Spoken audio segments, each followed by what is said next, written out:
who are going to talk about their uh, maybe it's a hobby, maybe it's something else, but I think it's something that all of us are interested in, whether we're archaeologists, anthropologists, historians, or simply cultural enthusiasts. So I'm joined by my co-moderator, Andrea Cosalan. So I am Ana Pineda. Our tech today will be Ara, whose username is Ara-1. She will, if you have any questions regarding tech, you can directly PM her. But for today, we encourage everyone to chat, use the chat function, or you can raise your hands, and we can have a very good discussion. So I'll give the floor over to my co-moderator, Miss Andrea Casalan. Hi, and thanks, Anna. So basically, I'd like to call on our first set of podcasters. Um, I would like to. They're actually both archaeologists from the Universidad de Chile and are members of the Archaeology and Constitution work table of the Colegio de Arqueólogas y Arqueólogos de Chile. So first up, we have Miss Itaci Correa Girrulat. She's a guest lecturer at the Departamento de Antropología, Universidad Alberto Hurtado. And we also have Pablo Mendez-Quiros Aranda, who is a master's and also a PhD candidate in prehistoric archaeology at the Universidad Autónoma de Barcelona. And they are the podcast hosts for Arqueología, Presente y Futuro. May I call on both Miss Itaci and Mr. Pablo to give a brief introduction or description about your podcast. Good morning, everyone. I'm very happy to be here, and thanks to Andrea and Anna for inviting to talk here. And our podcast for explain why we start in this format. I should explain some a brief historical context of Chile. No, in Chile, the last 40 years we was ruled by a dictatorship, constitutional. Political constitution, sorry, that ends with with social outburst. We call social estallido social. Then in 2019, sorry, and this process was so bloody. And we have a lot of very huge political violence, police violence. Sorry, and now we are in the last stage of the redaction of a new constitution, a political constitution, and in this frame. Our organization try to participate in this context, and trying to debate and seek the constitutional protection of cultural heritage. And this podcast try to talk about different things related to the right of people to their remembrance, historicity, and cultural heritage. And we try, we decide to carry out work to bring this issue closer to a broader audience and show how archaeology is not something that deals with a distant reality or about something else past, but with ourselves.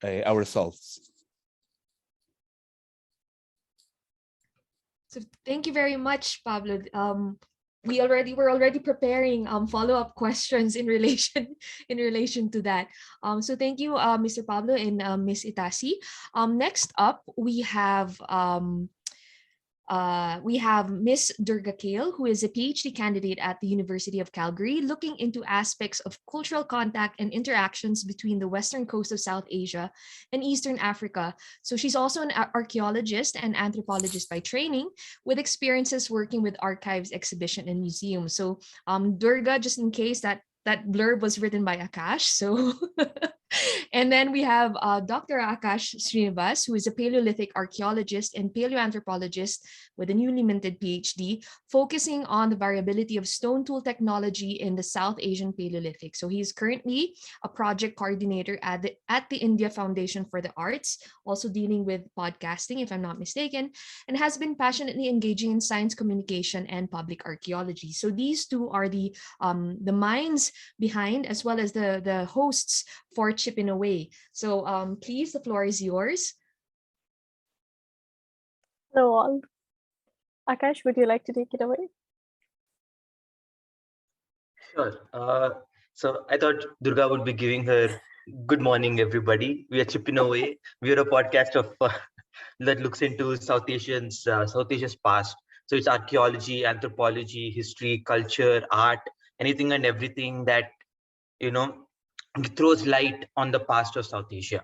So the reason why we started the podcast, I think it's somewhat similar to how our previous panelists also mentioned about a lack of understanding in the present, or rather a lack of understanding. It was a more misrepresentation of certain political ideologies on how they were weaponizing the past and culture to push forth a certain narrative. And we as archaeologists felt that we need to communicate the actual, the facts of the matter to the public, and we should break our ivory towers. So that's why we wanted to get what we and other scientists have been working to the public and the community at large. And that is where we thought that the podcast would be a viable medium, because one, it is easily accessible, especially in a nation like South Asia, or in a nation like India and a region like South Asia, wherein say internet and other means of technological access is not that easy to come by. And thankfully of late, because of various with political as well as commercial interests, that it's getting cheaper access to internet is getting there. So we thought this would be one way to get through it. Durga, go ahead. Thank you, Akash. I think you summed up everything. And although I would add that this was also a project that we were passionate about, and we wanted to add fun in learning of archaeology. So that was another aspect for this podcast. Thank you very much, Durga and Akash. And of course, last but not least, we have Mr. Josh Lindell, who is a PhD candidate in anthropology at the University of Manitoba in Winnipeg, studying molar root morphology in Neanderthals, where he also teaches undergraduate courses. So he's also involved in fieldwork in Serbia at Neanderthal-bearing sites, including, sorry for the mispronunciations, Pesturina and Balanica caves. He's especially interested in the outreach and communication of archaeology and evolution to non-academic audiences. So he's one of the co-hosts of the podcast entitled Screens of the Stone Age. So Mr. Josh, take it away. Thanks. Good morning, good evening, everybody. I'll try and make my podcast sound as important and interesting as everybody else did, but the truth is we just watch movies about cavemen on our podcast and talk about them. Yeah, the podcast is called Screens of the Stone Age, and our tagline is the podcast where scientists review movies about prehistoric people. I have two co-hosts who aren't here, Dr. Kimberly Plomp, who just started at the University of Philippines this year, and Dr. Ross Barnett, who specializes in the genetics of big cats, and he's based in Scotland. And yeah, that's really it. We basically just watch a different movie every couple of weeks, and we have a format where we sort of like to debunk or nitpick the scientific inaccuracies, but also to sort of dig into the movies and look at the real life scientific discoveries that might have inspired the movies in some cases, and also to kind of explore the big picture of what archaeology means in public perception, and what people are looking for in their entertainment that brings them to movies about archaeology and paleontology, and especially cavemen and Pleistocene animals. I think we're seeing a theme in all of your what you just mentioned about your podcast, and I think this is something that we can also talk about. But first of all, thank you to everyone who thank you for introducing your podcast and for everyone who may have missed it, you can check out the links for the podcast at the bottom. We'll keep advertising these. They're very interesting to listen to, and I can recommend that we can listen to them while doing something else. And they're pretty much thinky podcasts. But I guess we can also start with a question that maybe for all of you. But you mentioned that you were inspired by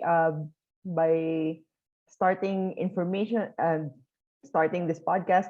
I think Joshua mentioned that there's some that you like watching movies, but at the same time, Durga was also talking about making archaeology fun. But there's also this underlying issue, I guess, that you also mentioned. Maybe correct me if I'm wrong. That there was also this misinformation about archaeology or history that's coming up in throughout different communities.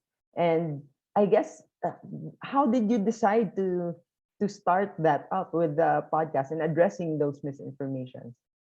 We can, and if anyone wants to, by the way, if anyone wants to jump in from the audience, you can put in your questions at the chat, or you can also raise your hands and we can call on you. All right. Maybe we can ask Pablo and Itaci first regarding how you came up with battling with this disinformation, and why you chose podcasting as a medium for talking about archaeology. Well, if I understand, your question is about how we choose that format. This is the topics. Yes. In Chile, I think that in many countries, you have the same thing. Archaeology is closer in a strict academic scope, and now in the middle of in the 21st century, we have a lot of different possibilities related to internet and all these possibilities. And we try to go beyond the classic format to reach a broader audience, and especially the younger people. And in the context of, as I explained before, we have we are living an important, the most important crisis, political crisis in our country, and looking for an exit and political exit with when the institution and the political parties are not dealing with it as we need. All people, activisms, and organization, and the society have to take this problem and search and find for a solution. No? And podcast is a way to get for this broader audience, especially the younger people. And we're using Spotify as our main platform, and it has some limitation, especially about the feedback. It's like just one-way platform, and we don't know how the people are receiving or thinking about what we discuss. This is the main problem. But we are so happy, and Chile is a little country, and in the last 3 months we have almost 8,000 reproductions, and we are so happy for the little audience of archaeological in the academic scope. We are getting really success for us.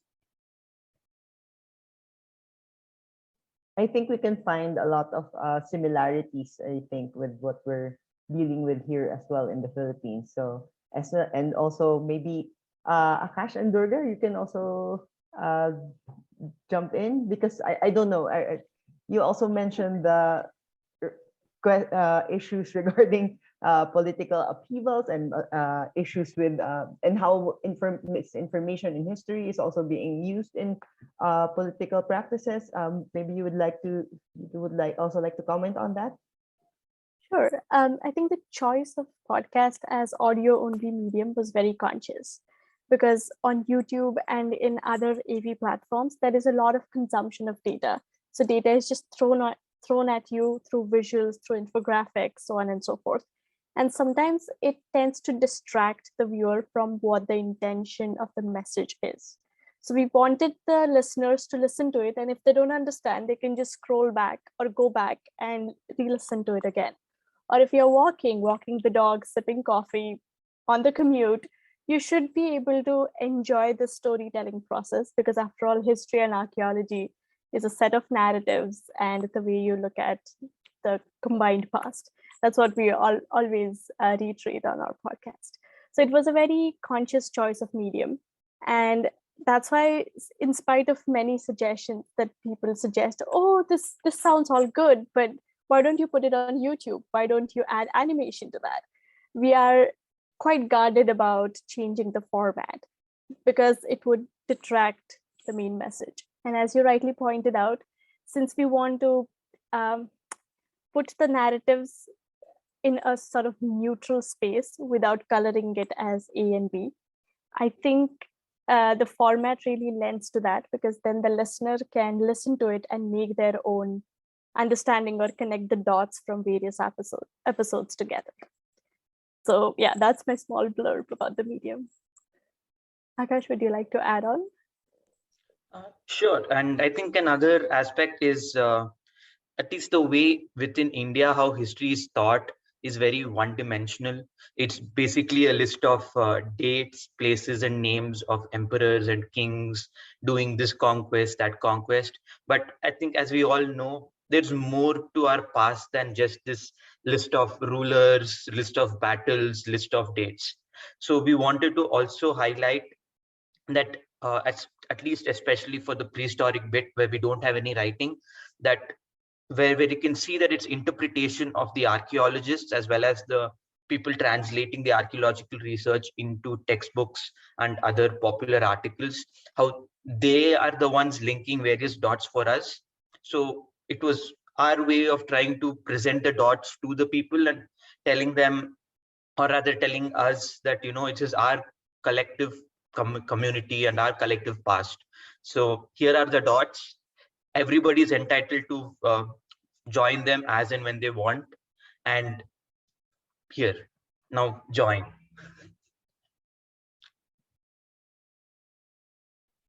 Okay, thank you for that. I think Itaci would like to jump in, although without her video.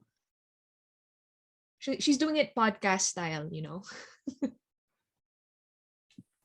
Hi, I'm in the dark.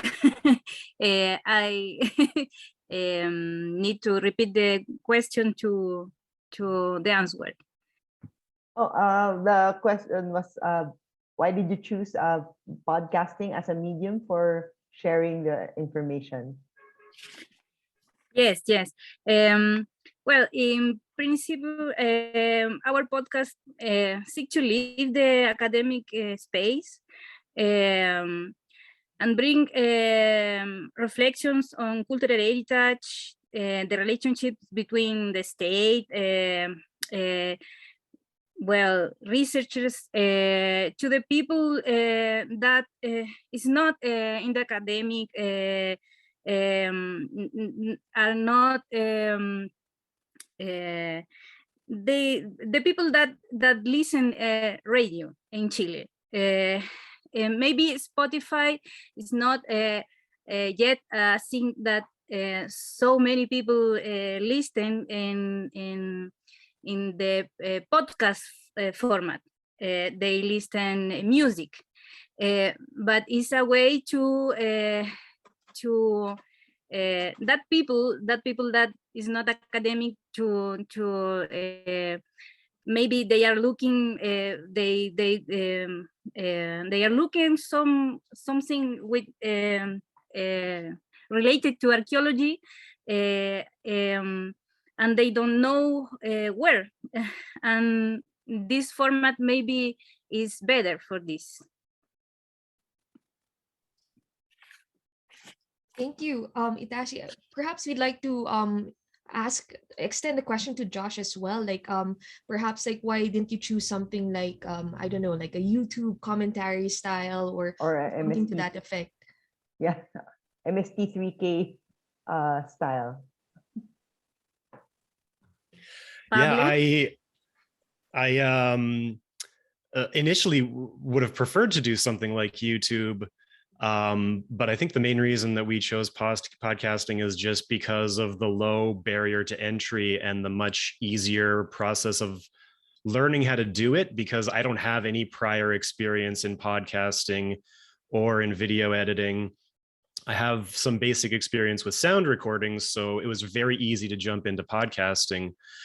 And then the other thing is the format we chose is just very conversational, and because we're just watching movies, we don't really have to do research or write scripts either. We just have to watch the movie ahead of time, take some notes, and maybe look up a couple of little things and keep track of that. And then we just come together and have a conversation for about an hour. So as a grad student working on my PhD, without a lot of time to put into things like this, this was the kind of the easiest thing I could do to start with. And like in the future, I hope that maybe I will do some YouTube videos or something a little more in depth. But for now, it's definitely a good starting point for me to be doing most of the work on my own, because I do the editing and I do the organizing and I mostly look for the guests that we have on and things like that. So it's for me mostly practice as I try and build a career where I try and do more scientific outreach like this. Okay, since you mentioned you were going a bit into the technicalities of it all, because since we perhaps have like budding podcasters in the audience, what's the behind the scenes like? How do you prepare for each episode? How and where do you record, edit, etc., etc.? We'll continue with Josh first, perhaps. Sure. I'm also interested to see what everybody else does, because like I said, I have no prior experience and I didn't learn from somebody. I just Googled everything and tried to learn on my own. So basically we have 3 hosts and we're like very much international. We're on like 3 opposite sides of the world. So we meet on Discord, which is a platform similar to Teams or Slack. And so we just have a chat. We each record our own audio on our own end. So we have a program called Audacity, which is a free sound recording program. We each open that up on our computers and record our own audio independently, because the audio that comes through Discord is processed. But we also use a bot in the Discord chat, which also records our audio there as a backup. So in case something goes wrong, it's terrible to have a recording problem and not realize until the end, and then you have to lose half an episode or something. In terms of equipment, I've just got a relatively cheap USB microphone, but my co-hosts just use these very cheap headset microphones. And so they send their audio files to me after we record. I put them together in Audacity, and I do some very basic processing like a noise removal and a compressor and loudness normalization. I add in the theme song at the beginning, and then I send it as an MP3. And then we use Squarespace for hosting because I had already made a website for the Paleoanthropological Society of Canada, which was founded by my thesis advisor, Mariana Roxandich. So I just asked her if I can just put my podcast on her website and say that it's supported by the Paleoanthropological Society. So I got free hosting there. Squarespace has integration to create an RSS feed for podcasts, which is relatively straightforward. All that means is I just have to edit the website, and then I have to one time submit the RSS feed to the different podcast players like Apple Podcasts, Google Podcasts, and Spotify. And so I only did that once, and then every time I update the website, it all goes up.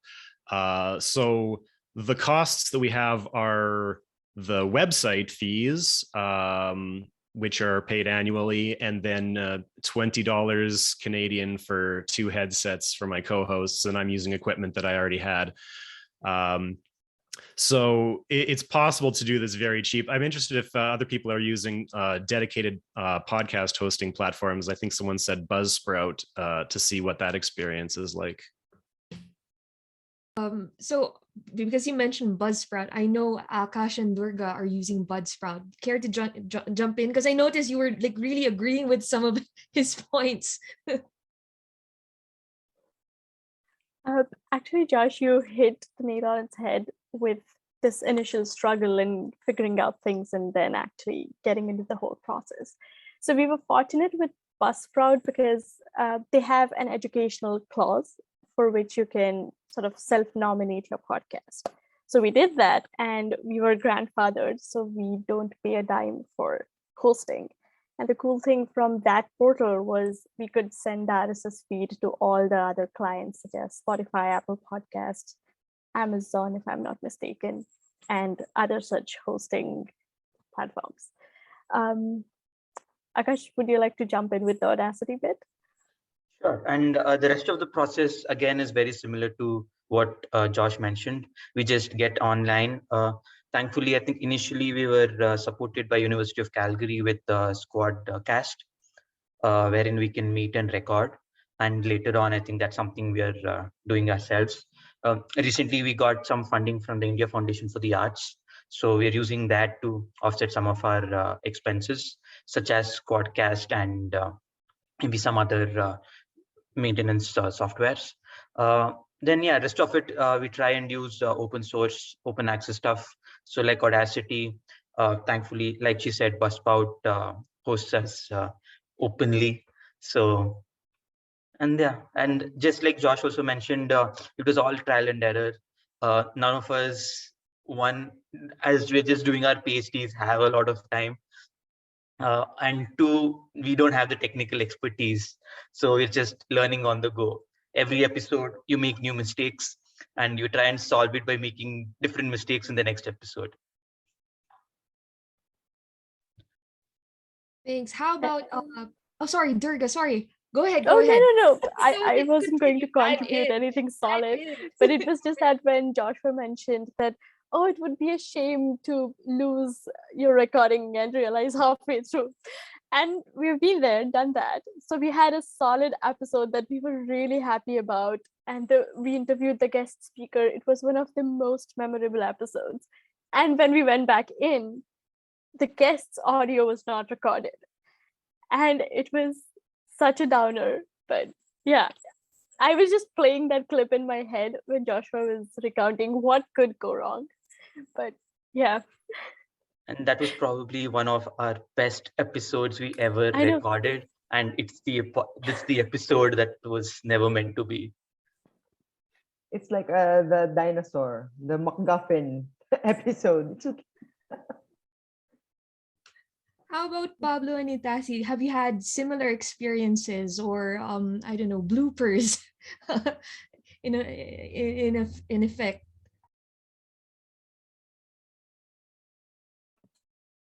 Um, well, we use a basic or a simple equipment, the microphones and cameras that the guests have. We work via Zoom meeting that is recorded, but we have a journalist, Jose Opaso, who produced the podcast. And after the recording. We are at the forefront of a group of professionals which facilitate the dissemination work through social networks as IG or Facebook, website, our website, Spotify mailing list. This is a coordinated effort with the communication committee of Chilean Archaeologists Professional Association.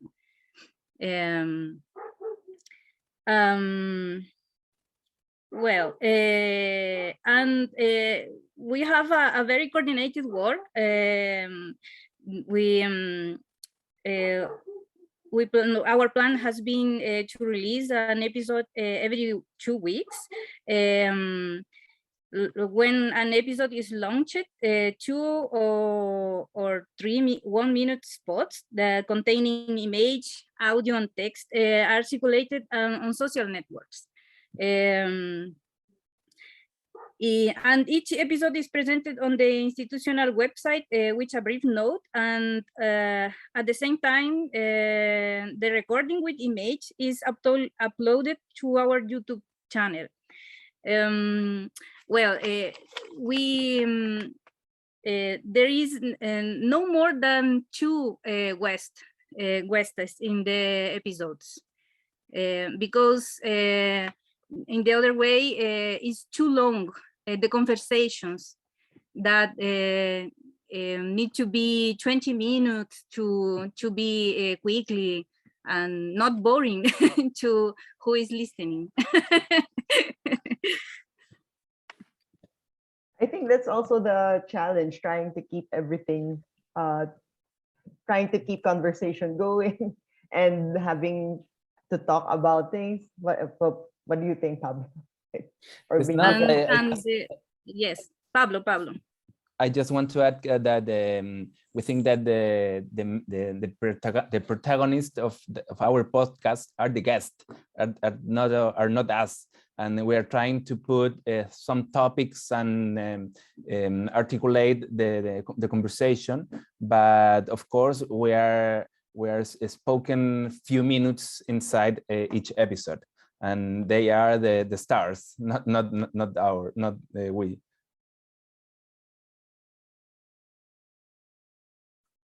Yes, I agree. That's a very good point that you make, and but I feel Durga and Akash's pain about a great stars, great protagonists of their podcast and losing that recording. So but I think one of the main component in what you all talked about is that this can be easily learned, so the learning curve is not that steep. Am I correct?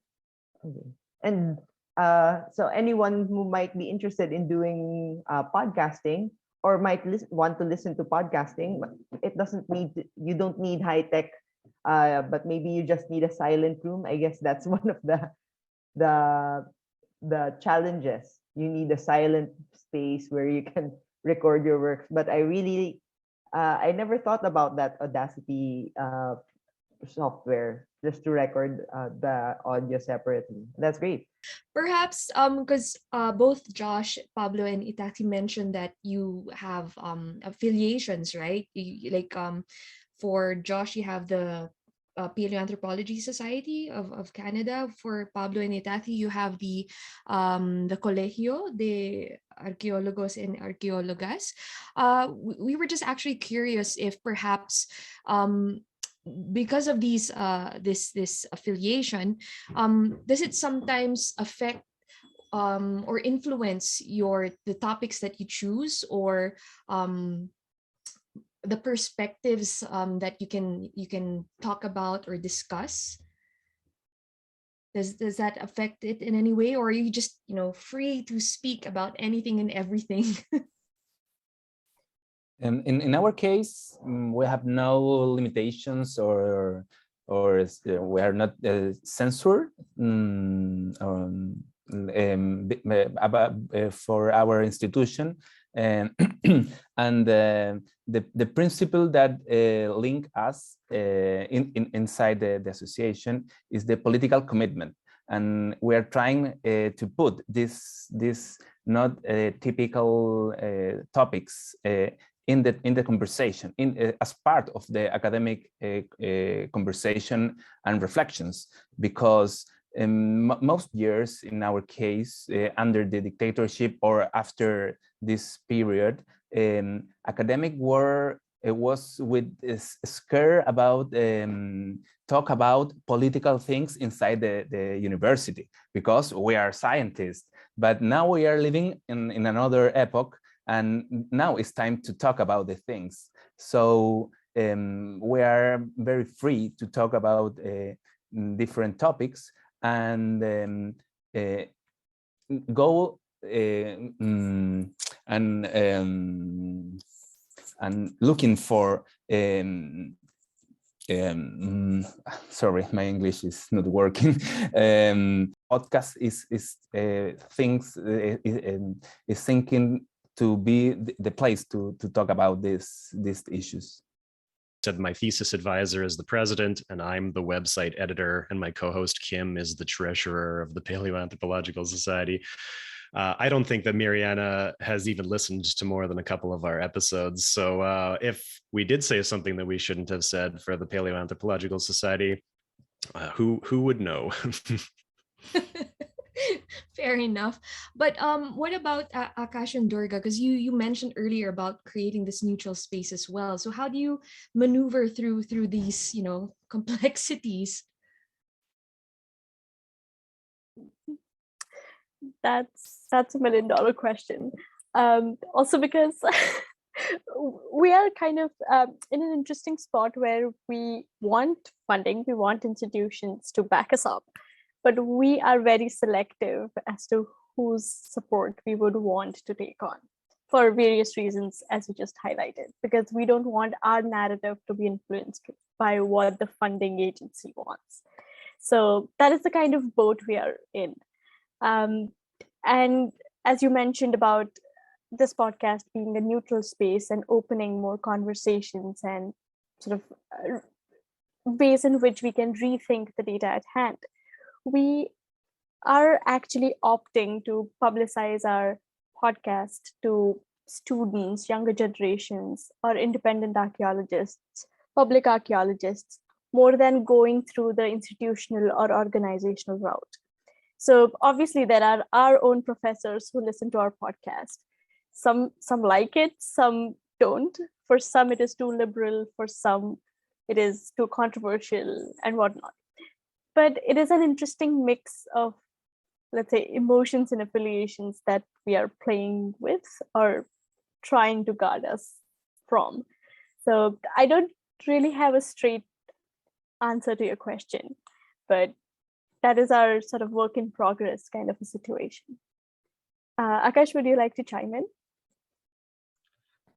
Another thing we emphasize on is the fact that all history building are narratives and interpretations. So but because you're just presenting, in some aspects, you're just presenting the data out there, somehow it tends to be, at least in terms of the data we are presenting, because it's backed by archaeological research, tends to be a little bit more empirical. So we are detaching the narrative from the data and freeing up that space, because at least what happens is that usually in popular publications and say the popular media, especially social media, it's the narratives that are pushed forward and not the data. So in this case, we're just trying to balance the narratives that people already are familiar with and back it up with the data. So then they'll be able to judge those narratives on their own independent space. And that's how I think we can try and develop this neutral space. It's we would like to say neutral because we can't say it's apolitical, because even the kind of data that's preserved, or the kinds of subjects and research that has been done, because at least in India, archaeology is primarily funded by the government and government bodies. Every time there's a change in the political regime, the kinds of research that gets funded is obviously political. So we're trying to balance the data that is generated with the interpretations of the different times, and also highlighting the fact that most of the archaeological record is lost. Just like our last episodes, it's not there anymore. So how we used what is available is how it works with. Can I ask, based on this concept of talking about taboo topics, when it comes to your audiences, we talked about your guests and you as podcasters, but how about your audiences? Do you receive feedback? And I know that politics, history, and even movies can evoke a lot of reactions and very strong emotions. Have there been people who have replied, or did you get feedback regarding some of your topics, or what are some of the memorable topics that you can think about? Maybe we can go back, and what emotional associations were there? Akash, and Durga, do you have any? Yeah, like in terms of responses from the listeners, we have had an overwhelming response, which was mostly positive. But there were also instances where we were talking about queer theory, for example, or same-sex relationship as portrayed in some of the sculptural art, for instance, where some of the listeners were queasy or not really comfortable as to, are we pushing a specific narrative? And then they wrote to us saying, why do you think you need to discuss that? It can be like swept under the carpet and there won't be a sort of big fuss about it, because we acknowledge there are things, but you don't need to go out and talk about everything. So these are kind of reactions that we sometimes feel or sort of have to navigate through. But it is also one of the wholesome or well-rounded picture of what the listeners are thinking and going through or emoting when they listen to an episode. So I don't take it negatively, but it was an interesting comment from one of the listeners. Akash, would you like to add some memorable comments, if any? No, but that's the thing. I think even as Pablo mentioned, through Spotify and other basic streaming services, it's difficult to get feedback from the listeners. Thankfully, we include our own email ID on our social media handles through the episode, so that people can directly get in touch with us. So that's how we interact with our listeners, is through social media and through how do you say, email. So that's how we get our responses. And also because we personally keep in touch with some of them, like a lot of them are family, friends. The archaeological community, even I think as Joshua mentioned, is very small. And even within, say, a large nation like India, the number of people who are actually in archaeology is very limited and small. So we know a lot of them. So even if it's to bring people in or to discuss something, that's something who we already know. So, or at least know through somebody, or we know within the 6 links is there now, within 6 points of contact, the entire archaeological community would know everybody. So we just use those personal channels for our at least to verify the data that we're putting out, and then interpretation is obviously open to everybody. And how about everyone else? Do you have any memorable concepts or feedback from your guests? Pablo and Itaci? Criticisms, like heavy controversial criticisms. Yeah, and why did you say this, or why did you? I Yes, suppose the podcasts are very emotional. Yes. Yes, we would like to have more feedback. is a problem, and we are looking for a solution for this problem. Maybe another kind of platform, not Spotify. In YouTube, we can read the reactions, but until now, in YouTube we have so many, just few reproductions, and it's not the best way. But some people that have contact us about the podcast are generally happy or grateful about put these topics in the debate. And for us, it's so important to be controversial, not avoid it.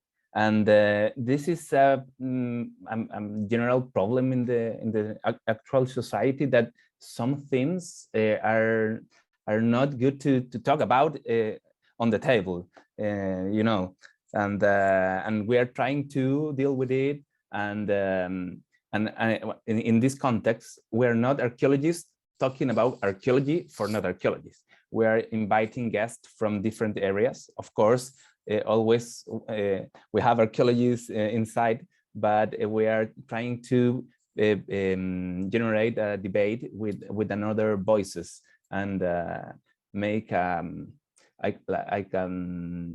broad perspective about different themes, as political, legal aspect, about cultural heritage, the voice of First Nations, or different themes. And we invite you that you can, if you are a Spanish speaker, you can listen some episodes. Actually, a lot when we were going through like the podcast episodes, a lot of your topics are something that's close to home for a lot of the Filipino archaeologists as well. But before we get into that, because we have follow-up questions for that, I'd like to ask Josh as well, because you did mention, okay, fine, you're just talking about movies, but you are dealing with a lot of movies whose material could be outdated, or touch on touchy subjects, and because you do a bit of fact checking, and explore a lot of these issues, while you give your comments, your ideas on them. Have you come across, I don't know, people who are like, political correctness, whatever, or like hardcore enthusiasts or fans who are like, nah, don't touch the sacred movie of ours, or something to that effect? No, this is actually, it kind of bothers me, but I've never received a single negative comment. And I kind of wish that I had, because then I could like get a feel for how to improve, or where to go. And I think this question, I'd like to know from the other panelists here, like how many downloads you get or how many subscribers you have, because I think part of this is having a very small listener base. We actually just put out our anniversary episode. So we've been going for about exactly 1 year. We've got about 2,000 downloads. We've got about 100 sort of dedicated subscribers. Each episode gets 30 to 50 downloads in the first week. These are pretty small numbers in terms of podcasts. And so, of course, I mean, I teach at the University of Winnipeg. It's so hard to get students to talk and ask you questions. It seems like exactly the same thing with the podcast. So we've had a few emails from from listeners suggesting movies that we hadn't heard of. We share it on Twitter and Facebook, and every once in a while we get a new follower and they're like, why haven't I heard of this podcast? This is amazing. And like, this is awesome. I'm happy that people like this, but how do I reach more of you? And how do I change this into something that is even better without getting a little bit of negative feedback? So, I don't know if I'm allowed to ask a question. How many downloads do you guys get? And what is your, because we don't have this built-in sort of national archaeology community that you guys seem to have. We're sort of a global topic that's just Hollywood movies, and we don't really have a built-in community for that. Who would like to jump in first between Akash, Durga, Pablo, and Itaci?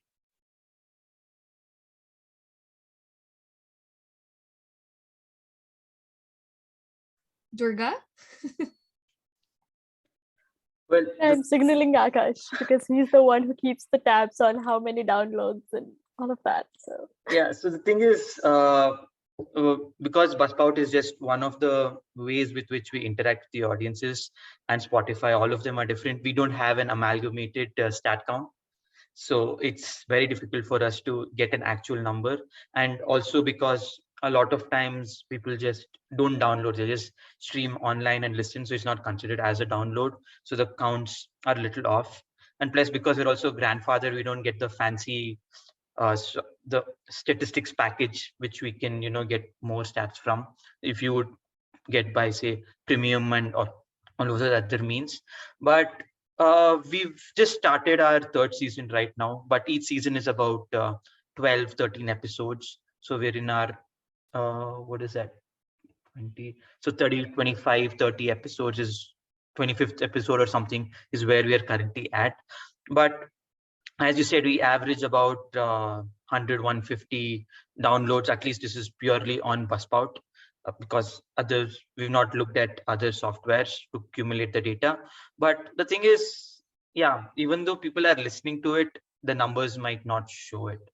So even that's something we want to see, how we could reach out to a larger audience. But the fact that it's just out there, people can just get to it slowly, whenever, however, and randomly people just turn up.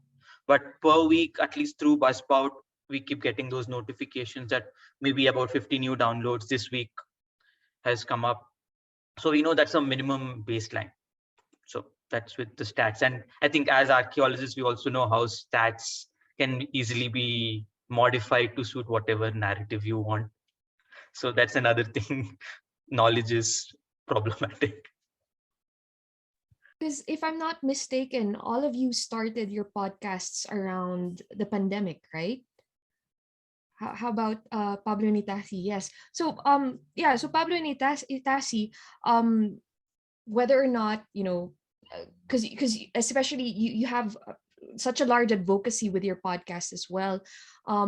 How do you deal with or rather how's the reception again with your audience, as well as sorry, I'm getting a question in, and basically, is the audience, your target audience, your actual audience? I think this is a question for everyone as well, because of course you have a target audience in mind, but then you also have like, oh, this is actually, we seem to be catering more to this demographic. Maybe it's not who we wanted to reach, but we're still reaching these people. So yes, Pablo. Yes, in our case, in the looking the stats in Spotify, we saw that most the main audience are female, not male. We don't know why, but male are not interested about these things, and 80% is among 23 to 44 years. This is the main audience, women in this middle age. And we don't know what is happening with males, but I don't know that if this is a problem or just is a reality. But we are happy with the reception, and of course we would like to have a more older and younger people, but we can't change the reality. This is how the audience is the behavior of the audience. And as you said, the demographic are just about the sex and country and age, but not other aspect like socioeconomical, because most times are people with a cultural background listening or putting attention in these things. And of course, we would like to get people without this background, or opening these topics to the whole society, but in the reality is more limited. Well, we can see their musical taste. And yes. maybe these they are young people. Yes, we know why they are listening now. I think it's also it's also the habit of people. Maybe it's, as Durga mentioned earlier, you want to listen to podcasts when you're walking, walking your dog, cleaning, doing the laundry, things like that. So very mundane. So you have that background noise, background music, and you want to maybe feel like you're listening to something, uh, and something that makes sense. I know I also mentioned earlier. I don't know if the uh, audience were here when I mentioned it. That I'm not really a big podcast listener. I'm just starting, but someone I know, and my roommate, for example, she listens to podcasts the entire day. And but when you ask her what she can actually talk about the podcast and discuss them. So for me, that was something different. But I was thinking that this is kind of like the radio, having it back on the background and still getting insights from everything. Or having Netflix on at the background and choosing the TV show that you've watched or listened to for the past 900 times. So, but here with podcasts, you're getting something new, something fresh, and you can choose which topics that you can listen to. So it's a new demography, and maybe that's it's interesting that there's more women who are listening in your podcast, Pablo and Itaci. But Yes, this is our case. yeah, And an interesting answer, but difficult to get it, is how they are understanding about each episode. I talk up with my mother or with other people, and what do you remember about this episode? And in some cases, they don't remember the main things about the episode, but as you said, in most situation, they are cleaning or in the public transport or in not concentrate situations, yeah, like taking notes or another. yeah. It's I think that one of the when with regards to feedback, uh, one of the, because we're also doing this, for example, the Binalot Talks, we're uploading it. But there was one of the issues that was we had to, Ara and I were also talking about, including Andrea, was should we turn on comments? We know that there's a lot of people who associate Philippine archaeology with politics, and they're misusing it. Do we want to engage? Do we have time to moderate the comments? So I think that's also one of the questions that we also have to think about. Um, and we one of our concerns in uploading it in YouTube, I think, just to give you some insights, is that are we using copyrighted images? So are we misquoting other people? If people are doing their presentations, what if their images are copyrighted? So we have to do all those research. That's aside from the research, the PhD, as you mentioned, the PhD research that you're doing, the other research that you're doing. So it's all of those little things that contribute to the presentation, to the science communication part of it, which makes podcasting a bit more appealing to everyone, I think. And it's interesting that many of you started uh, during the pandemic, in which case it's also the same here for Binalot, since this is more online. Okay. Oh, I wanted to remind everyone, if you have any questions, you can put it on the chat or you can raise your hands. All right. But we still have some questions here. Dea, do you have some of the? Okay, actually, this is something we're interested in as well, because like for example, Pablo mentioned Spanish as a language. So especially for those of you who are in a multilingual country, I mean, actually all of you are in a multilingual country, wherein how did you decide on the language that you were supposed to use? So that's one. At the same time, not just language per se in terms of like why English, why Spanish, why etc., but also in terms of how you communicate yourself, how you communicate. Like, do you try to avoid extremely technical terms, or something to that effect? So who would like to start? Perhaps I can see a smirk from Durga. Perhaps. You're putting me on the spot. Sorry. That's all right. So again, with the language, for chipping away, it was a conscious decision to go with English. Because like you rightly mentioned, in a multilingual country, there are very few languages which are truly equitable or truly sort of bring people together. So I don't want to get into the discussion of boon or bane of colonialism, but English is where everybody comes on this similar, if not same platform, at least in South Asia. So the choice of language was then obviously English.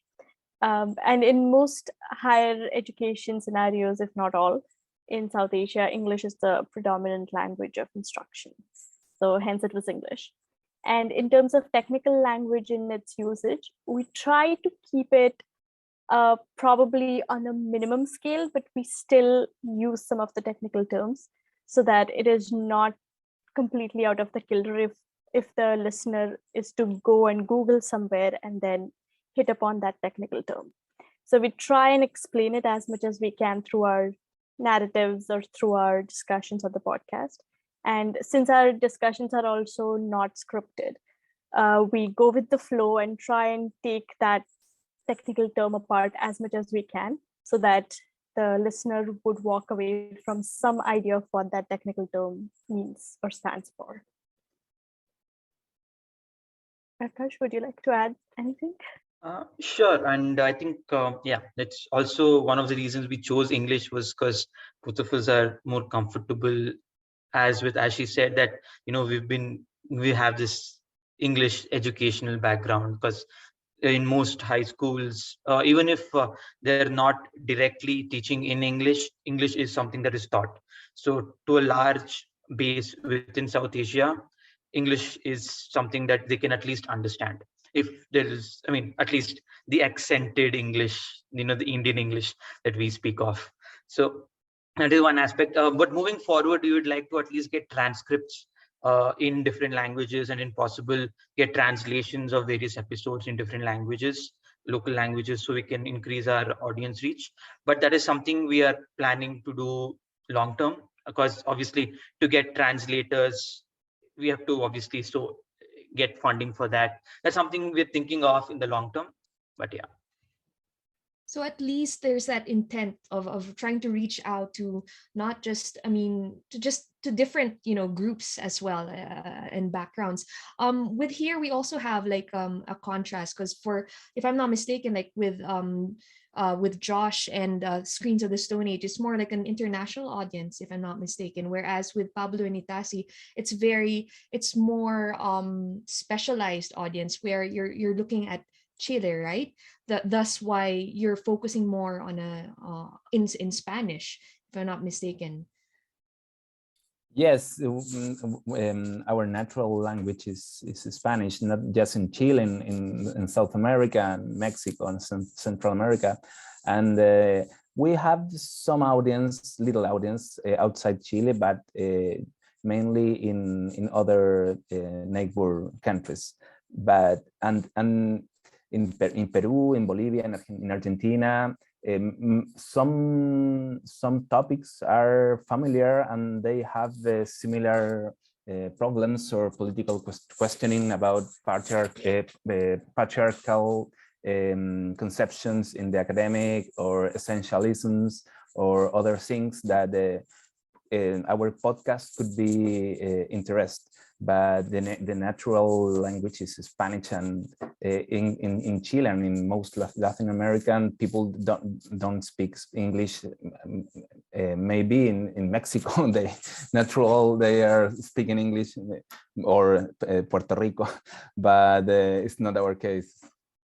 But it's nice that you mentioned that because of the use of Spanish, you can go beyond the Chilean borders, and you have a relatability of things. In fact, as we were mentioning earlier, for the Philippines, for example, while yes, we have a similar colonial history, we don't speak Spanish, but your topics are pretty much very relatable, especially since you mentioned dictatorship. I think we're all facing the same.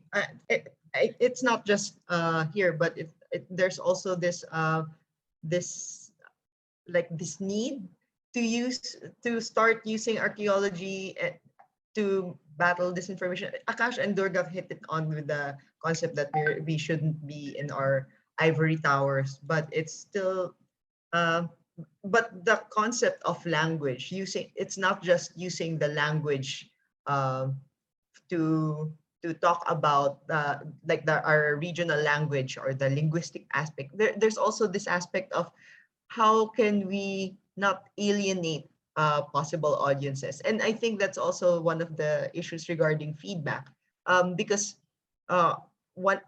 another issue with regards to disinformation is that words can be changed, misinterpreted, and I mean I don't know is this something that we are all facing in the future, and it can be frustrating for archaeology, but at the same time, one of the things that I'm also thinking about as a budding archaeologist is how is it our jobs to translate these our works to something? Is it how, and if it is, how can we do that? Is it something that's trainable? Is it something that we must do or find out for ourselves? Is it something that we should be talking about amongst ourselves, or can we just do whatever we want? And how can we do this? This is, I guess, I don't know if this is something that you have any insights in. I'm sure you have ideas about it. I think the ideal would be to empower the larger community so that it's not like spoon feeding. So empower them so much that they can understand what we are talking about and discussing. Yes, to an extent, in the initial phases, we probably might have to break down certain conceptions and the theoretical frameworks behind it. But in the long term, ideally, we should aim to empower them, so that empower ourselves, all of us, to ensure that the work we are doing reaches the public community. So that should be the ideal. And maybe it's something that we were all thinking about this, and maybe Joshua, for your example, you watch movies and it's fact checking. It's fun. I guess one of the questions that I wanted to ask, because we also talk. I listened to your Encino Man. How about if you start tackling Indiana Jones? How are you ready for that? How do you ready yourself when it comes to that? I guess that's one of the biggest things that you will have to ready yourselves with. That Lara Croft, and what was that, the other movie with machine with MacGyver guy? Yeah.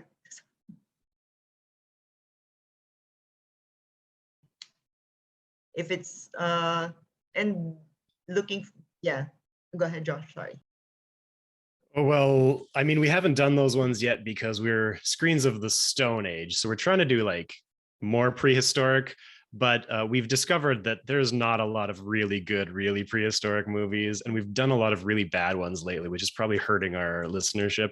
So we've talked about how in our second year, we're going to do bigger movies, even if they're more broadly related. So our next episode coming up is Jurassic Park, totally off topic, but it's a very good movie. So we're going to do Indiana Jones, we're going to do Lara Croft, and I'm very interested to hear from the other panelists here about how politics figures so prominently into the way you're framing your podcasts here.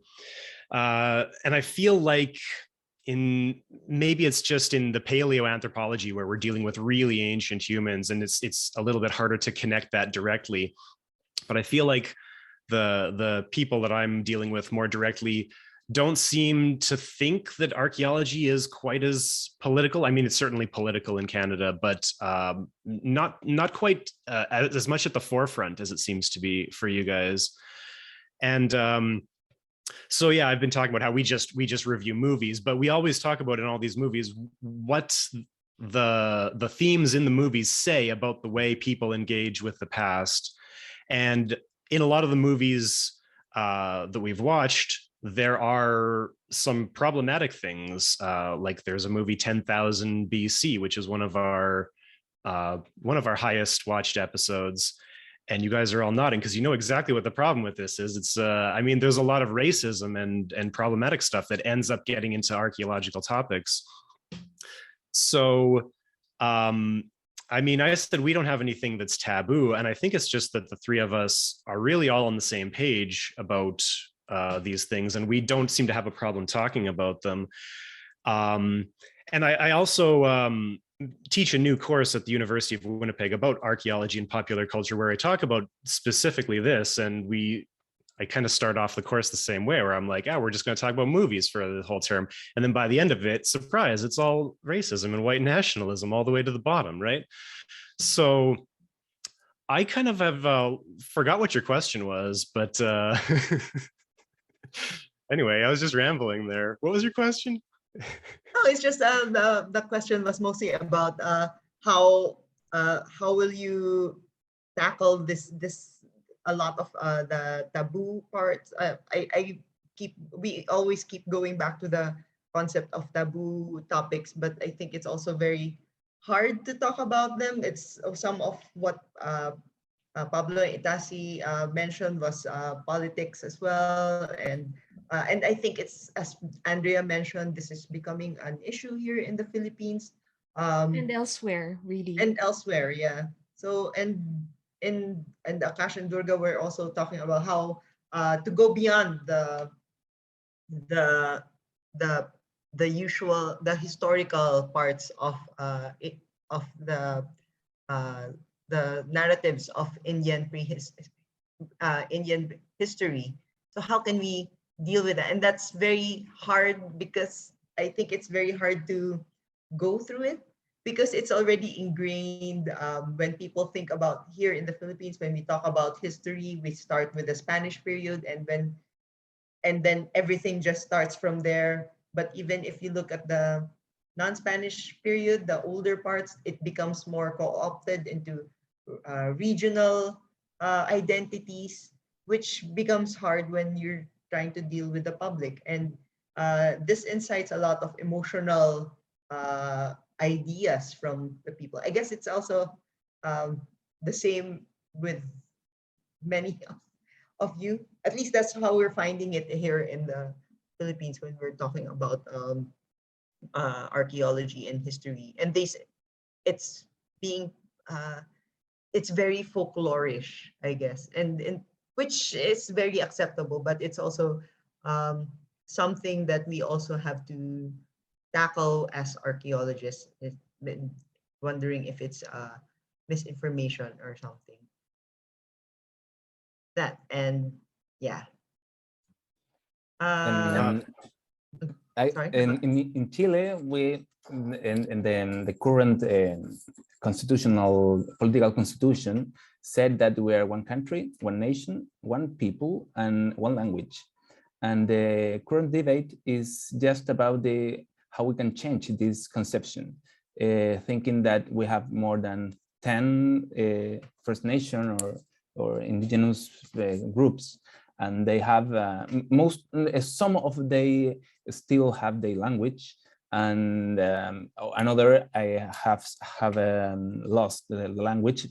I think in Philippines, Spanish have work in the same line, that abolish all the native language and the native traditions. And we are in like an inflection point where we are trying to change the colonial history. And this in elsewhere, a moment of change is a moment of conflict. And some people don't want this change because they are so comfortable, and probably they have a lot of privilege in the current situation. And as in Colombia, where they were discussing about the end of the guerrilla, the people vote that they don't want the peace. An amazing and improbable situation that was the final result of the plebiscite. And now we have our plebiscite in September, and all the medias is in the hand of two great economical power, and they have the medias, they have the money, they have the land, they have all the probabilities to win the plebiscite to not vote the new constitution. And we are in this situation, and because of that situation, we stopped the podcast to go and work to the approve vote of promote the approve of the new constitutional, because we think that without change the problems will be huge, as 2 or 3 years ago. Thank you for that, Pablo. And Josh, I noticed you wanted to mention something as well.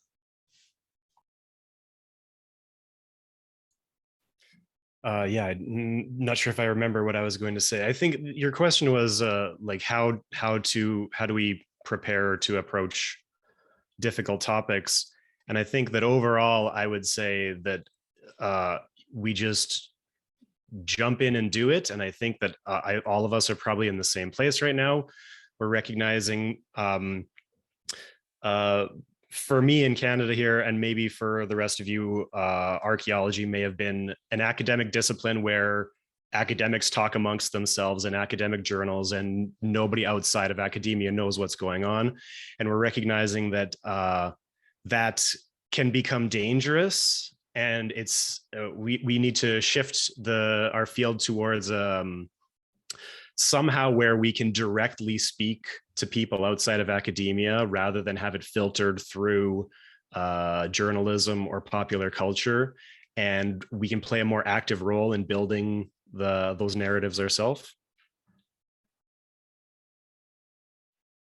Actually, I think that's a good way to round up the discussion as well, because it's something that's really relevant, and it's actually basically part of the heart and soul of why we did this whole Archaeology for All series. It's basically trying to break that, that whole idea of being very limited within academia, while at the same time having the gall to complain about political stuff without really using our positions.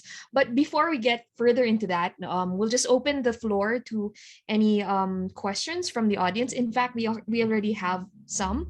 I'll just start with one very light one where they're asking, do you guys earn from your podcasts?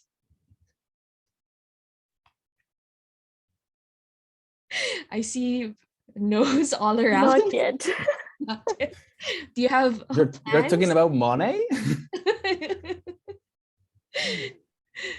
So because I suppose for a lot of you I mean you've already stated earlier what your main goals and objectives are for this. So I suppose it wasn't your primary reason basically for starting these podcasts. So we have another question.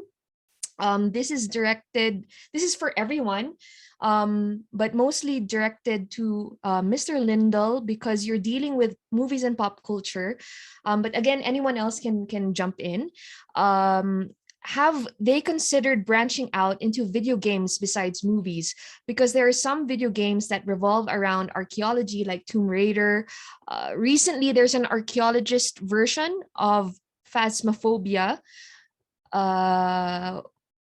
they don't necessarily have to play the game, but they could watch the game, trailers, and some gameplay videos and react or talk about it? Or would it not just be as different as talking about movies? Yes, absolutely. I want to talk about games. It's more difficult because I play a lot of games, but my co-hosts don't. So it's not as easy to get them to play a game as it is to watch a movie, because they have to have the console or the computer, and then they have to invest several hours at least. And they don't, if they don't know how to play games, then there's a learning curve to that. So it's something I've been trying to figure out. I'm thinking we might try and do this as a video stream or a recorded video rather than an audio podcast. So I've been thinking about either figuring out how to stream live to Twitch, or just pre-record it and just stream it to my co-hosts on Discord and record the audio and video and then post that on YouTube. It's definitely in the works. I really want my co-host Ross to tell us all about the Pleistocene megafauna in the game Skyrim, if anybody's played that one, because I find that really interesting. How about the rest of our co-panelists? Have you thought about, touching into, exploring the realm of popular culture apart from movies, or, getting into games, or even, I don't know, YouTube commentaries and creating a meta commentary about that? What are your thoughts on it?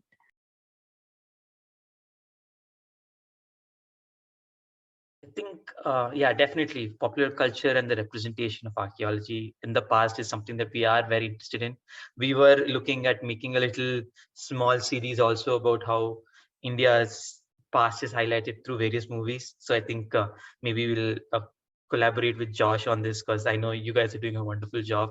So yeah, so that's something we're looking forward to. And another thing we also wanted to tackle and do tackle in some of our episodes is aliens, because for a lot of South Asia's, say, temples and caves and anything to do with the past, everything is aliens. So we want to break that notion of, no, the past was as complex as the present. Just because we don't know how they did it doesn't mean that it was aliens. And it's not like we don't know how they did it. We know how they did it, investing a lot of manpower and labor and their own technological mindsets. So it's just that I think it's just that we sometimes can't put our heads like, how could they do it with just, no advanced machinery? We just fall back on aliens. That's something we want to challenge. So that'll be great. Talking about it, because History Channel really changed our concept of archaeology and history. It's like, now it's all about aliens. That's a good point. Yes. How about you, Pablo and Itaci? No, in our case, we have nothing to add about popular culture. Sorry. Excuse me, Itaci has some problems, technical problems, and because of that, she's not talking now, but she is with us. Yeah. Well, she can put her responses in the chat if she can. But yes, it's maybe what's the state of pop culture in terms of history, the topic of history and archaeology in Chile and Latin America? Sorry, can you repeat? What's the state of pop culture in dealing with pop culture and in archaeological terms, or the yes, no, I think that there's no important things to add in our case. Sorry. Okay. But yes, the popular culture is so banal and superficial, or so junky, and we have not crossed with the historical themes. But I think in terms of pop culture and our everyday lived experiences, Itaci mentioned that she did add that she's having electricity problems, and it's a very South American problem. So I think that's very, when we take into consideration context and cultural context, that's a very interesting to add. It's a very interesting context to add in our everyday conversations. Like, in many ways, we are involving our everyday lived experiences in our concepts of understanding history and even archaeology. So yeah, so Asian problems as well, according to Andre. Okay, there's a question here as well, and maybe something that you can. I tackled this a bit earlier, but what do you think of podcasts being a generational thing? Because I think there's some people who are also asking about what. In fact, one of the comments in our Facebook was from one of our longtime Binalot listeners who says that, what's a podcast? So we were suddenly made us think that's right. Is this a generational thing? What do you think? Akash and Durga? I mean, I think it's a yes and a no. Because I think we have listeners who are, who we could consider to be not of our generation. They could be older or younger. I think it's just the rise of audio stories in general. So say things like TikTok and Snapchat, and how people started recording and making small clips, and that has led to and opened up this entire medium. And because also technology is developing, wherein all you just need is a simple cell phone and you can make an audio story, make a podcast just with a simple cell phone, that it's coming up. And to an extent, I think the pandemic also played its part, wherein we were so far away from people. We just wanted to be heard. We just wanted somebody to listen to us or just speak to. And that might have been probably the catalyst that pushed it, at least in some of our cases. Podcasts have been around for a long time, but I think it's just things that are just shifting over. Yeah, it boomed during the pandemic, I guess. Yeah, but I guess it's so if it's a generational, and I don't know if you can get the demographics. You mentioned that you can see the gender in the, or the perceived gender in many of your podcast information, but in terms of demography of ages, can you check it out, or is it possible? No, not. Yes, you can Just, see age, gender, country, and how All right. they are listening now. Okay. yeah, what That's platform they're using. But again, this is only in platforms where they allow you to do that data. So the demographic data, you have to accept for it, only then they'll get it. So we also know that there is a technological divide there, wherein people who are in the know and don't want their data out there, keep the data out there, which tends to be more of either the younger generations or a certain groups of people. So that also the technical know-how of, sharing your data affects the data that is generated. So the numbers that we are seeing could be biased through that. Yeah, definitely. But it would be, of course, we don't. It's an interesting aspect, but I don't think I'm that curious to get the information, because it's private information. But it would be also interesting to see how, as you all mentioned, the habits of people in listening, how it can be done, and seeing if there's the question of who are listening, how the information is being processed, and how it's going to be used in future discussions outside of archaeological and historical discussions. I think one of the goals really of what we really also wanted to learn as Philippine archaeologists interested in distributing the information is that maybe how can we use technology in language and distributing the data that we have, and we do a lot of ASP, for example, and other museums in the Philippines and other universities in the Philippines. We do a lot of archaeological works. We do extension works. But one of the questions is always what types of extension work, continuous extension works can we use despite the limited fundings that we also have, and considering that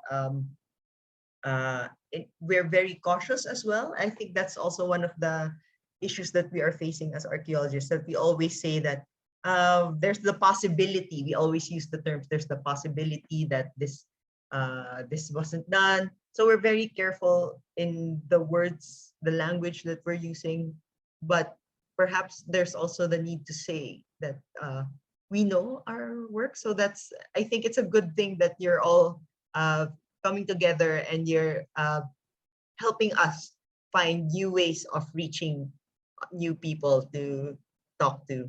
And I'm hoping, because there's a lot of younger generations who here in our audience, in ASP, there's a lot of students. Don't be fooled by some of the participants. Some of them are listening in one room. There's a lot of people in one room. So it's this is being presented in some parts of the ASP. Okay, there's a few more questions before we can wrap up. Here's one light one, because it's been a bit heavy towards the end, but that's what we want. But anyway, here's a light one. It's basically how did you come up with your podcast logos or album art, and is there any symbolism behind it?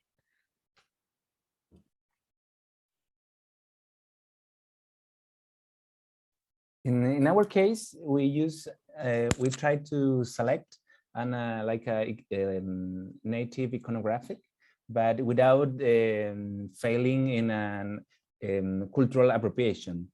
And we made similar to, but not the same. And the main logo is like an anthropomorphic figurine, ceramic figurine with phones and with a. We think that actually the people use wireless devices, but without the wire, it could be not easy to understand the symbol, and we put the wire. But this was a little discussion about the wire, if it should be there or not. And yes, it's so simple.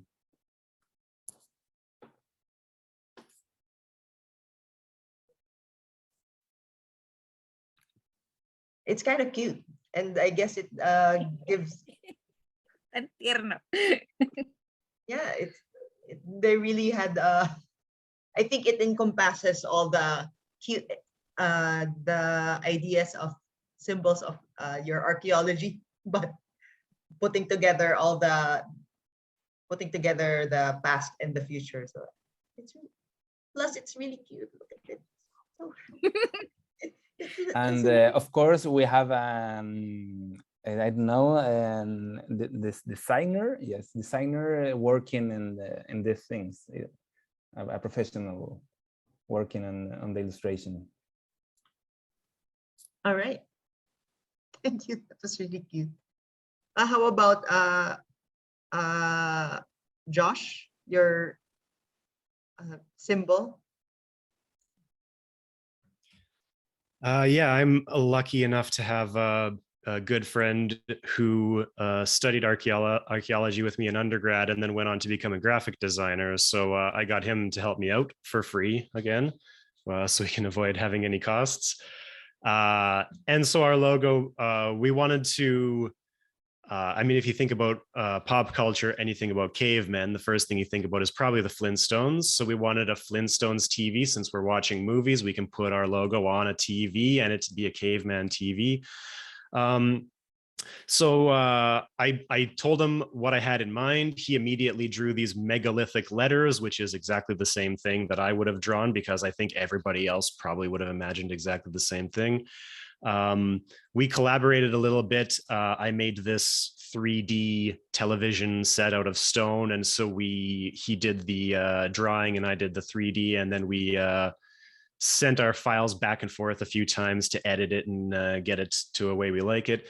He's added a few little Easter eggs into the letters. If you look closely, there is a little chipped stone artifact out of the sea, and there's a Moai statue from Rapa Nui from Easter Island in one of the E's, and there's also a little play button in the O. So if you look close, there's a whole bunch of little things in there.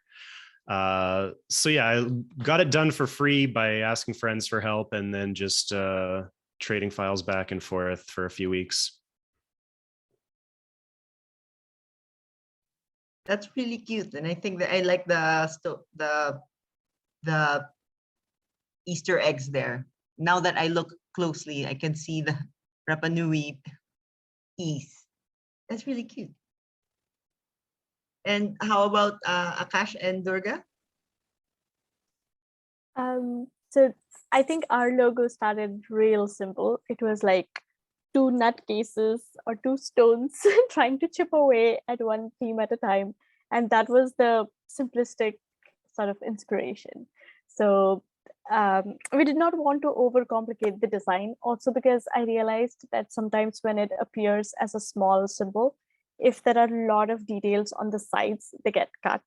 So we focused on the central space in the image and kept two pebbles who are talking to each other with a microphone, sometimes trying to snatch the mic from each other. So we'll see that always happens in our podcast. So it's a representation of us. And maybe down the line, the stones would mature or the pebbles would mature. We don't know, but yeah, we'll see. So it's a playful take on what the podcast is about. You'll start having chips on Yeah, each probably. And then have like flaked stone until tools. you evolved as a stone tool. Yeah. So, I think that's also one of the ways to get people into listening and attracting people to listening to your talks. And I think that I was telling other people even before when we were just starting this, the logos are really cute. Like in the first seasons, we didn't have smiles on, and now we have the smiles on the pebbles. So we're just adding some elements as we go along. See that's changes. Yeah. Sorry, Durga and Akash, you are dust pebbles or not? Yeah. It doesn't look like them. I think I can see the resemblance. It's uncanny, isn't it? I know. I knew immediately which stone was which. Okay, there's another question, Andrea. Actually, I think we're already out of questions, in fact. So I think this is the perfect time to wrap up as well, because I know it's getting really late on on Pablo, Josh, Durga's and Itaci's side. It's getting close to midnight already. So basically, again, how we wanted to really configure this is, I mean, beyond just, promoting like, oh, this is how you can do podcasts and whatnot, and archaeology, you can do that as well. But for example, like in the case of Chipping Away and Screens of the Stone Age, to quote Akash, is that there's a tendency to there's a tendency for people to take a prime of having narratives, or rather narratives are pushed forward over like data or the facts. And I think this is something as well that like Screens of the Stone Age is doing, where you do a bit of fact checking, right, and putting more context and reframing things. Is that how can you, as archaeologists, move into pseudo archaeology as well? And this is the same way, I suppose, especially with Arqueología Presente y Futuro, and I suppose as well with Chipping Away, is that you're also trying to explore what is the role of archaeology in decolonization, as well as what are the dangers of archaeology in relation to identity building as well as nationalism, and how can we empower communities at the same time? So because you've all mentioned a lot. I mean, this is basically why you're branching out into podcasts, is trying to get outside the ivory tower and try to have a more practical, or rather to do praxis, in fact, where we're not just, just commenting like, oh, what you're saying is BS, or where we're trying to do something. And I suppose I'd like to ask now is that, given that you guys only started during the pandemic, you've seen more or less what your reach is, what your feedback is, if you do have feedback, that is, and what are your plans now moving forward? You've already mentioned some of it earlier, like how do you see yourselves in terms of reaching out to more people? What do you think you should improve on, as well as what topics are you foreseeing, like, oh, we should move more towards this direction, or maybe we should take this perspective, or we should be more vocal or more neutral about these certain aspects.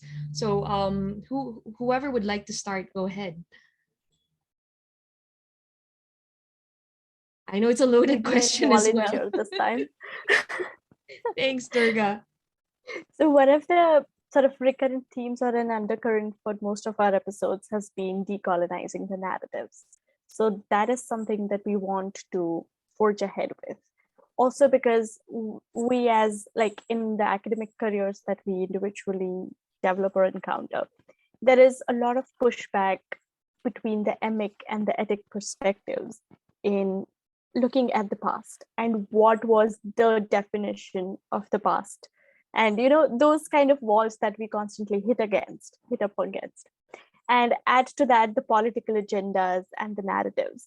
Then sometimes as academicians, you feel boxed in.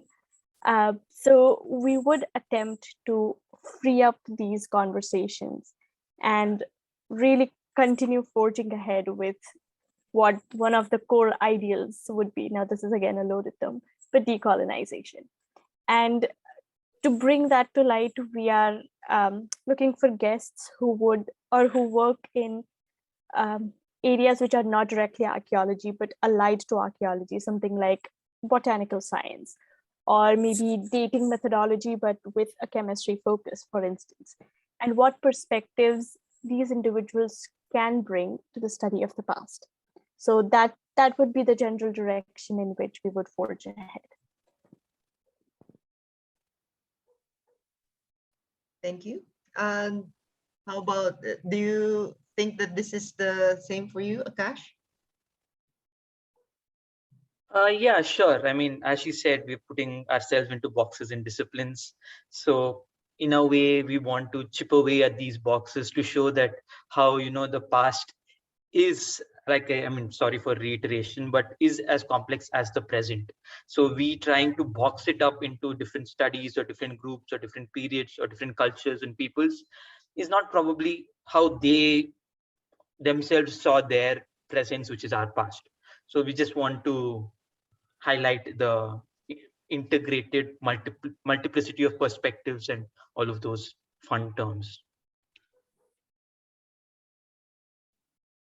All right. Yes, about the colonization of our minds, we are trying to make deep reflections inside our our professional association, because before trying to go to the society to talk about the colonization, it's time to talk about between us, because we are responsible of constructing narratives, and most of our narratives are gathering concepts and propositions of our ancestors, and they are deeply crosses about these kind of things inside the academic scope. But if you think about the popular culture or the example of the aliens, if a very racist thinking that they can't be possible to make these things. They were the aliens because they are poor, they are not important culture like Europe, and we are very concerned about these things, about the language that we use, about the consents of the First Nations, and different issues that are daily dealing in our work, in the field works, in the writing or publishing our results. And some journals are more involved in this concern, but in the daily work we have a lot of problems and a lot of errors, and there's a lot of work that we have to do, and we have to do now.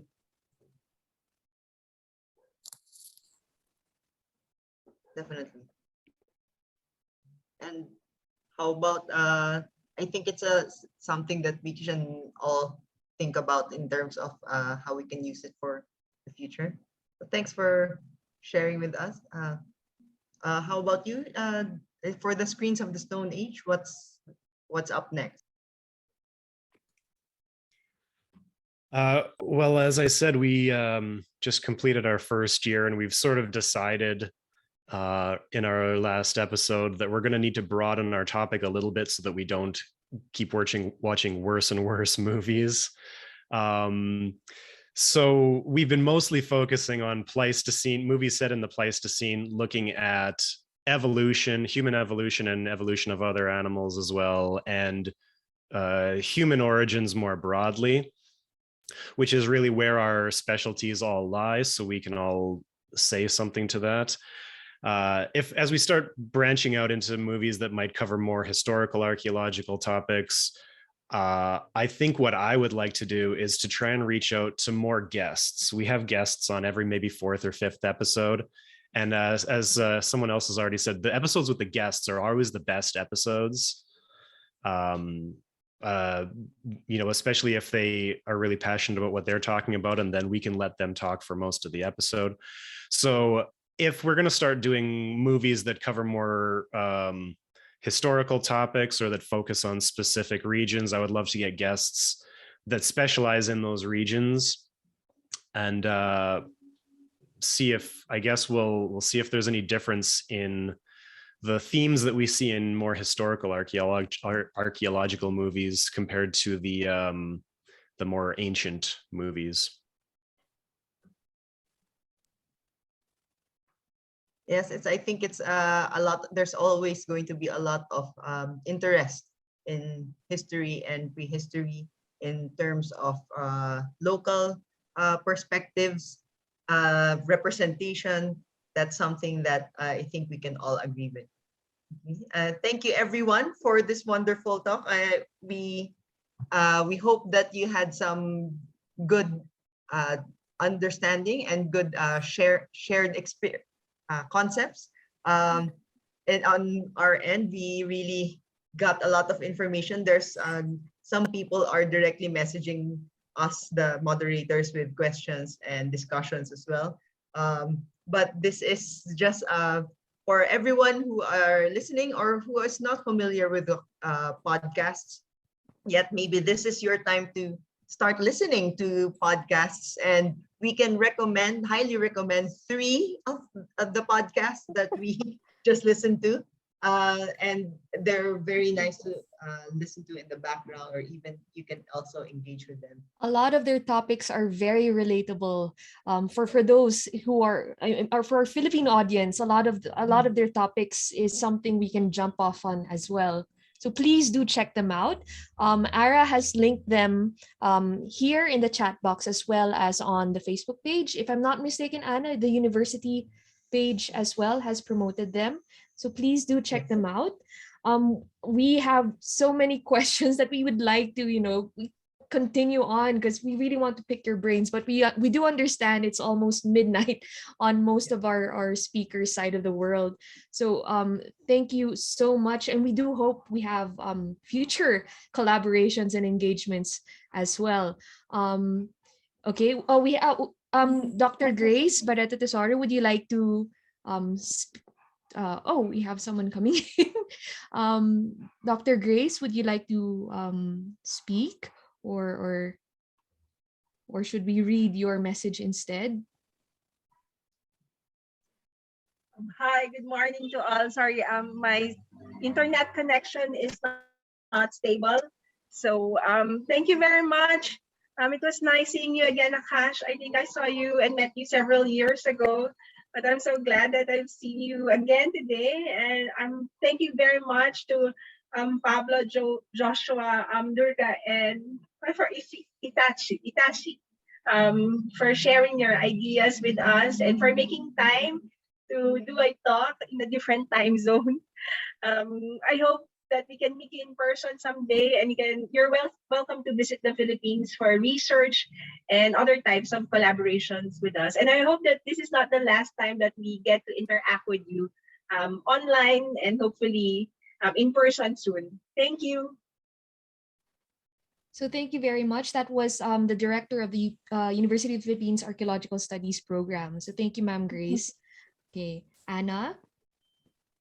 All right. Thanks very much. And thank you, everyone. We learned a lot, and Thank you so maybe this inspired other people to listen to to make their own podcast, or to listen to branch out in their chosen podcasts. And maybe it will encourage us to also learn more, to read more about the histories of different places, including South Asia, Chile, and maybe to watch more movies that where we can critically study. All right, and this is just the first of the 2 parts of Binalot Talks with the theme Archaeology for All. Next week at 10 a.m. we will have Archaeology Beyond the Classroom. We will post the discussion speakers information on the Binalot Facebook page.